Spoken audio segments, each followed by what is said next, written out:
यजुर्वेद और ऋग्वेद के बाद अगर हम सामवेद की बात करें तो सामवेद में ओम को उद्गीत कहा गया है। सामवेद एक ऐसा वैदिक ग्रंथ है जिसमें वर्ष या समन को 5 अलग अलग हिस्सों में बांटा गया है और इसी 5 हिस्से को उद्गीत कहा जाता है और हर एक उद्गीत की शुरुआत ओम से ही होती है। सामवेद में उद्गीत को 60 से ज्यादा बार मेंशन किया गया है। हर बार उसका कनेक्शन ओम से बताया गया है, इसीलिए उद्गीत को आप सीधे तौर पर ओम समझ सकते हैं। अगर आप उद्गीत शब्द के अर्थ को समझना चाहते हैं तो इसे कुछ इस तरह से समझ सकते हैं। जब भी किसी शब्द को एक गाने की तरह गाया जाता है और कुछ ऐसे गाया जाता है कि आपका स्वर कभी बहुत ऊंचा हो फिर धीमा हो, जिससे एक लय बने।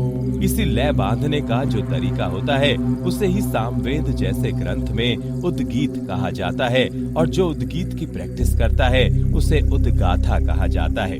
इसे आप आज के सिंगर से समझ सकते हैं और उद्गीत को आप सॉन्ग भी मान सकते हैं। सामवेद ग्रंथ गीतों पर ही आधारित है, यानी कि ध्वनि पर बेस्ड है। इसका मतलब आप ये भी कह सकते हैं कि आज हम जो गुनगुनाते हैं, लिरिक्स की बात करते हैं, ध्वनि को समझने और सुनने की कोशिश करते हैं। वैदिक युग में इन सभी चीजों को एक साथ सामवेद में शामिल किया गया था।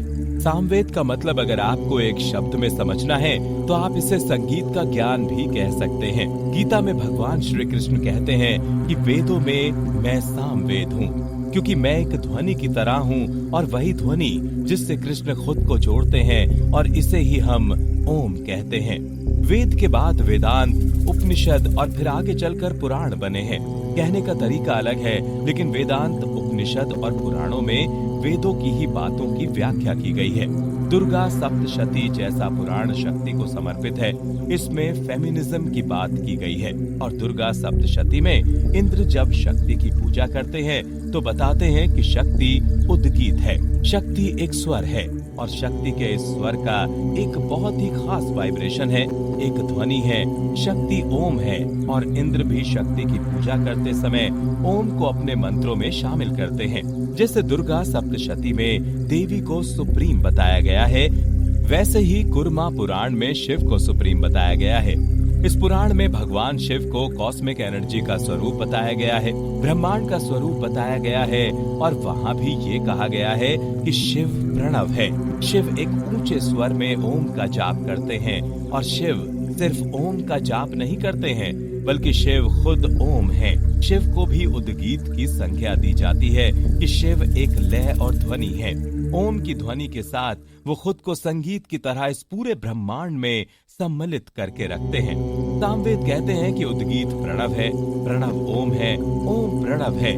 वहीं इसके ऑपोजिट सामवेद में ये भी कहा गया है कि प्रणव उद्गीत है और उद्गीत ओम है, यानी कि ये तीनों शब्द एक दूसरे से कनेक्टेड हैं। और जहाँ उद्गीत का मतलब है किसी भी स्वर को लय से गाने की विधि, वहीं प्रणव का मतलब है एनर्जी, फ्रीक्वेंसी और वाइब्रेशन, और ओम इन्हीं सब का सार है। वेदों में गोल्डन पुरुष की बात की गई है जो सूरज के अंदर दिखाई देते हैं, जिसे आप एक तरह से ब्रह्म और ईश्वर भी मान सकते हैं। इस दिव्य पुरुष की दाढ़ी सुनहरी है, बाल सुनहरे हैं, जिनका पूरा शरीर सुनहरा है, यहाँ तक कि उनके नाखून तक सुनहरे हैं। उनकी आंखें भी सुनहरी हैं और ये कहा जाता है कि उस गोल्डन पुरुष और उस ब्रह्म पुरुष की आंखों में कमल के फूल दिखाई देते हैं। सामवेद का महत्व बताने वाले उपनिषद इसी पुरुष को उद्गीत की तरह दर्शाते हैं। ये ब्रह्म पुरुष सूर्य की ऊर्जा को समेटे हुए सुनहरे रंग के साथ ध्वनि का गान करता है और उससे एक आवाज निकलती है और उस आवाज को भी ओम कहा गया है। तीनों वेदों का सार कहता है कि ऋग्वेद और सामवेद एक सिंगर की तरह हैं, जो इसी उद पुरुष को गाते हैं। कहने का मतलब है उनके गीतों के आधार पर व्याख्या करते हैं और इसी को ओवरऑल एक साथ मिलाकर उद्गीत कहा जाता है।